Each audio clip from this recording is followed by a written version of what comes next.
Hi everyone, this is Iraida from Adventure and Wonder, and today I thought I would bring you guys along to plan our next week with us. So let's get started.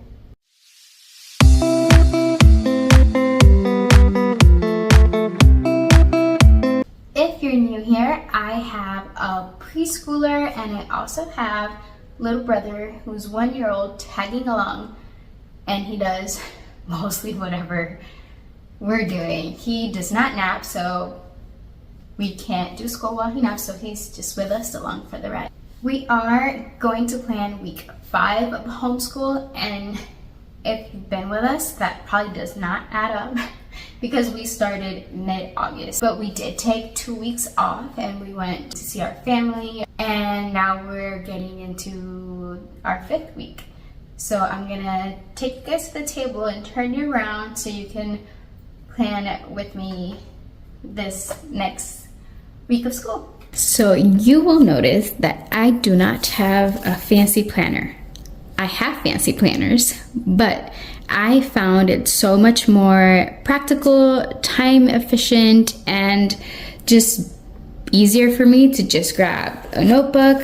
I found this cute notebook at a thrift store and it makes me happy, and I just write out a sort of to-do list. I am a to-do list person. I check off the things that I need to do and I just go through it. And it's a lot easier for me instead of planning day by day what we're gonna do.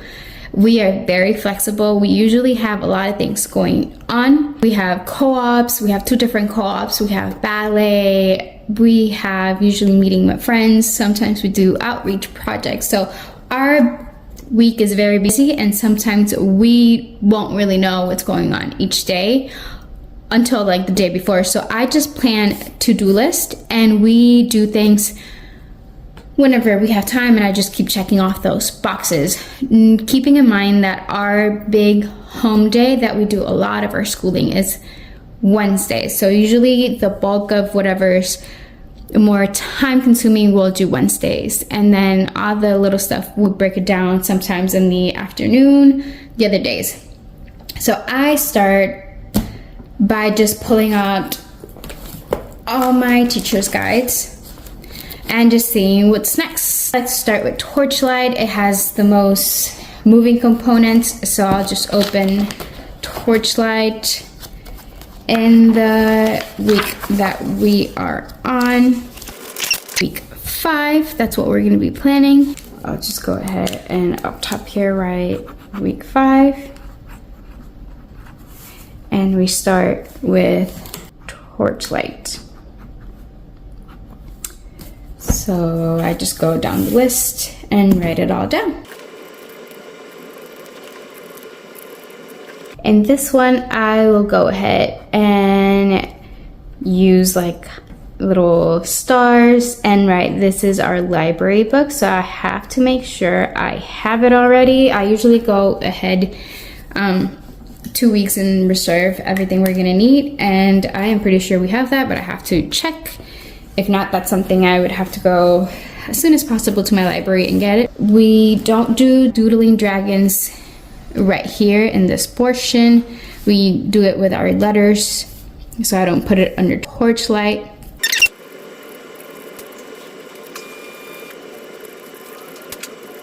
Here I'm adding something that we don't have as part of Torchlight. Torchlight asks for the I Heard Your Feelings cards. We do those, but we love the conversations we were having. So these are the ones that Torchlight calls for. And we just now got these good manners cards, so I will add every week a card of these as well. We do Torchlight calls for 1 card of these, and we're gonna add doing 1 card of these. We don't do the math from Torchlight. We have separate math programs, so I don't write any of that stuff down. And since we're combining, this is not the only curriculum we're using, I don't do things twice. So I just read the book once and we sing the song once. We don't do it every day, so I just write it down once. After I'm finished kind of writing all of these, I'll turn around and this kind of goes a little bit more in depth. So I will like to see what themes there are for these. So since the theme is pond habitats, I see a lot of water stuff. I like to pull some of the themes that we're using, some of the things we're discussing, and print out a visual to put up on my bulletin board. So I know I have to look for something water related, but now I'm just gonna pull out all these books and see the pages that we're doing and see the materials that we need, if I need to get anything else that's not here. Okay, so I just pulled these because I know this one I get an idea of maybe I can pull something to put on my bulletin board from these, and these are the ones that sometimes require material, so I'm just gonna go ahead and get it. I know that Torchlight provides a list of materials here, but I go through them because sometimes I choose to skip those projects, so I'm just gonna go over it. For the Nature's Wonders, that is breathing underwater, so maybe some pictures of fish outside your window, pond dipping, more fish. Okay, here I'm gonna look for the materials that's required on all of this stuff. For the art lab, we're oil pastels. For this, I'm gonna put this on hold. I'm not sure we will do this because we do artist study with Blossom and Root early years, and we always do some type of art with that. So if I can incorporate this with the artists, I'll do that instead. So this is just has us doing some oil pastels and like magazine type collage thing.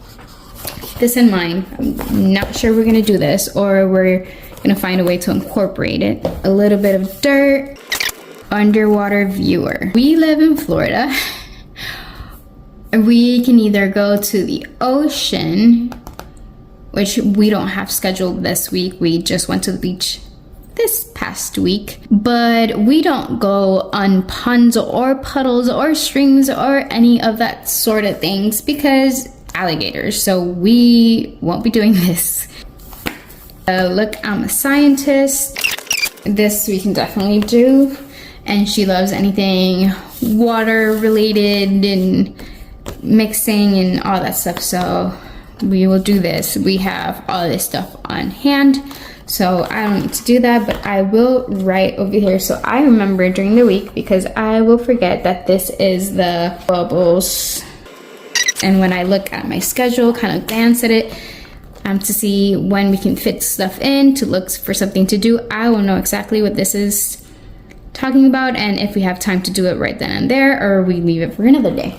So here in the corner, this is where I put the stuff that I need to print out for my bulletin board. So I'll put pond and water. Then let me look at the connections project. This is kind of going hand in hand with our underwater investigation, but we won't be doing that this week. It's being a little trickier than usual.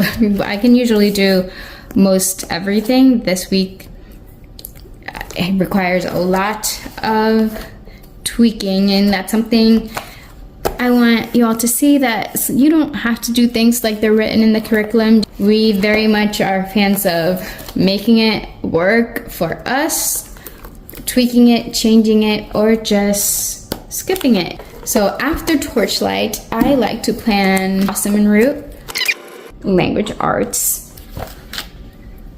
We're doing ice cream with Frog and Toad. I like to write the book that we're using right here in the front, which Frog and Toad is one that we use a couple of times during the year. So this one I own. I don't have to check library for this one. And with each book, Blossom Root has some journaling and some narration. So I write these under here because we do all of these together. Then we do the copy work, and we are going to be working on the letter I. I take the Blossom Root letter order. So I know that our letter for the week will be I. I have to put the I on the bulletin board. And the last thing, they usually have the kids building words with letters that we've already learned. This is a kindergarten curriculum. My she's still young for this. So what we do is that we review the letters that we've covered. Just reading the suggested activity. It's to go have ice cream and then do something nice for someone else. And this would be a good opportunity to bring some hands-on activities. We are skipping a few of the hands-on activities from Torchlight since they don't work for us, but we can make homemade ice cream, and then maybe we can take some to some friends. So that would be something nice that we can do to show people we love them and do a little kitchen hands-on project together. Next thing I do after I do the Blossom and Root language arts is Blossom and Root art study that we're doing with the early years. Pull that out and see what artists we're going to be doing. I know we're going to be changing it up. We've been doing a month of Van Gogh, and we just did our last Van Gogh this week, so I am curious to see what our next artist is. So we are switching up our music too. We do the music and the visual arts. So I know that for my bulletin board, I have to change. We've been doing Mozart. I have to change Mozart to Israel Kamakawiwole. Okay, I am probably butchering that name. We're switching to Israel. This is the visual arts. So we are going to do Yayoi Kusama. And we're doing the pumpkins. And in our bulletin board, I have a picture of the composer or the musician, and I also have a picture of the artist and a picture of the artwork of the week. This week we're going to be doing Yayoi Kusama, and it's one of her pumpkins. I already have all these printed out, so I just need to look for the ones for this week and switch it up. But over here I will make sure that I write music and then the Yayoi pumpkins, and then I will go ahead and see what the activity they say with this. Here they have us painting, instead of paper, we're painting something that we wouldn't usually paint. And in our co-op this week, we're talking all about fall, and we're gonna start all our fall things. So I think it would be great to get pumpkin and paint a pumpkin and have it to decorate our space. I will write here that I will need to get a pumpkin to paint. Pumpkin paint dot, so I know exactly what they're talking about here. Takes a little while, but at least we have it all set for the week. So the next part that I like to plan out is our letters. We do the all about reading uppercase, the all about reading lowercase, and the all about reading sounds. And we are doing the letter I because we're going in Blossom Root language arts order and not the all about reading order. All about reading has everything divided like in alphabetical order. So I will put here I. Okay, and then supplement this. When we do the uppercase letters, we do the A, B, C. See, hear, do. When we do the lowercase, I like to do some type of hands-on activity, either Play-Doh or the sand tracing, because with our uppercase, with our handwriting without tears, we do the letter manipulatives with the wooden pieces. So we're getting some manipulatives practice with uppercase, but lowercase, since we did Play-Doh last week, I'll do sand. And then with the all about reading, the day that we do the sound, we do these on 3 separate days. So the days that we do the sound, we do the Doodling Dragons. Next component is handwriting without tiers. In the beginning of the year, I went through all the teacher's guide. I did like a whole thing of everything that we needed, but I did it in the wrong order. But I have all the extras there, so I go back and look at what we're doing. I know these are like in the right order, so I know we need to do the student workbook page 9 for week 5. I am gonna look for the letter I. Letter I is page 27, so I'll go ahead and write. We just have those 2 to do, but my daughter has been asking for Matman, so let's do a week of the Matman build. We'll try to squeeze Matman build because there's also another activity that's a Matman drawing, but we'll do the Matman build. So we'll have those 3 for handwriting without tears. Our next component is get ready for the code.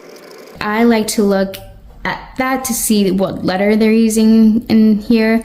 This is not the same letter as we're doing for all the other activities because it would be just too much to try to line up the get ready for the code. We're just doing mostly one letter of the week, and then this is just like a random other letter. But we've been working on letter M for this, so I know we're going to continue working with letter M for get ready for the code, and I'll do 4 spaces because we do that 4 times a week. And we're doing prodigies once a week, so I will, this is a music class, so I'll just put prodigies music and leave the space so I can check that off. And then Spanish is our next component.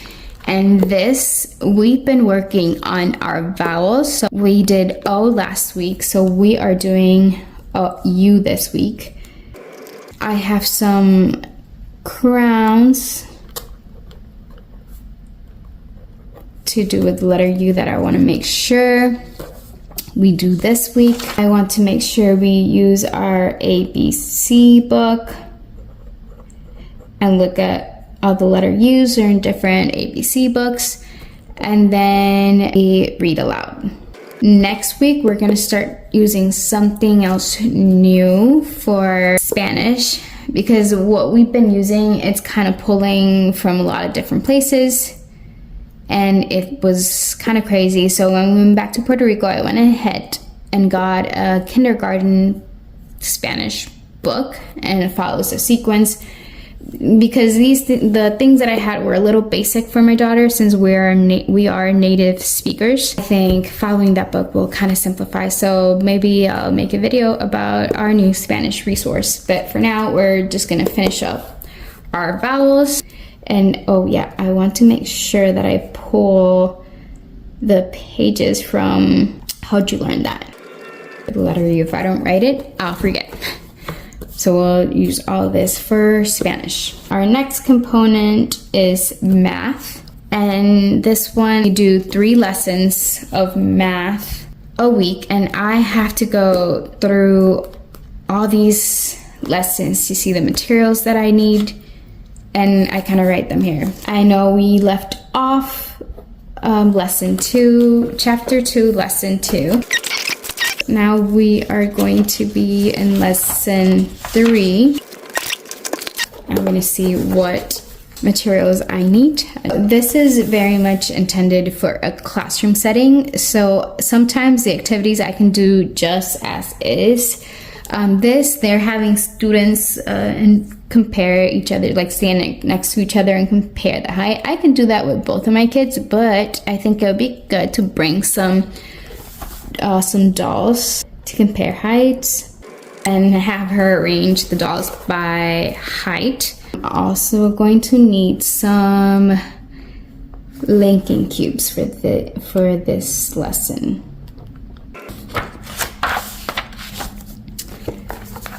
I'm gonna write here so that we're comparing tall and short, so I know exactly the lessons that I'm starting when I just look at this, just glance at it. Lesson 4, heavy and light. And let me look through this to see what we need. So after reading through this lesson, I'm gonna need 3 pairs of things that are light versus heavier.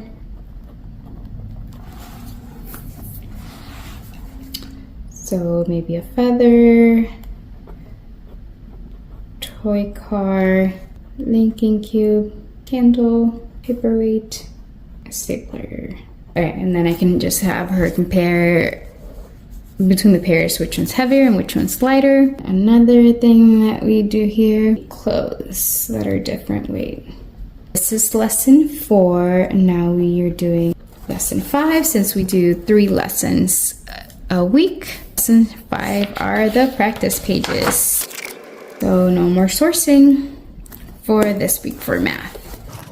And then the last thing we do is our nature. We do this on Tuesdays and they usually have some hands-on projects and stuff like that, but that is actually on my phone. So I'm gonna pull those and see what we need for those. For the nature curriculum, we're using the Florida Adventure Club.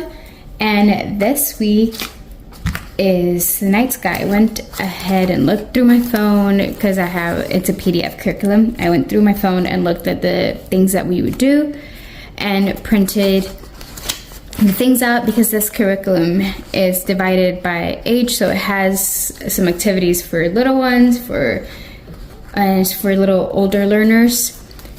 So I went through what applied to us and what we could do, and I printed them out. So we're studying the night sky this week. Monday, we actually have an activity to go look at some stars and go out to a pre-serve and do all that. So a lot of the activities are going to be done Monday during this event, but I will go ahead and write night sky. And then we are going to do the constellation with Shock and talk about stories from the constellation. We are also going to be talking about Van Gogh and the night sky. And like I said, we just got finished with a Van Gogh study. So this is something she did a few weeks ago. It's fresh in her mind. So I will just talk about it instead of doing the full-blown activities because we've already done it.